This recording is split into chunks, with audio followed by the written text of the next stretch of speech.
Hafal na din. Masarap. Nangis ka na.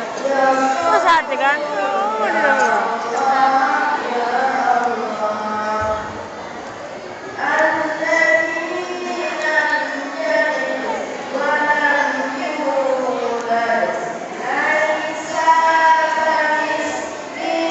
Anak-anak ko lang.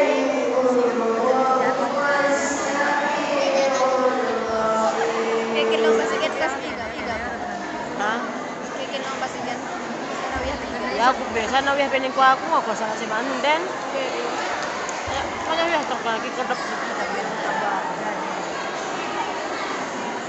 Wah, tak kain kahena. Wah, asawan kayak ini. Ya, pas hati gue tuh kang ada sopan kain. Aku lo bikin sopan. Apa ya halal? Itu haram lain loh. Setengah ini. Kenal ya, setengah kenal.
Gusto ka mata na?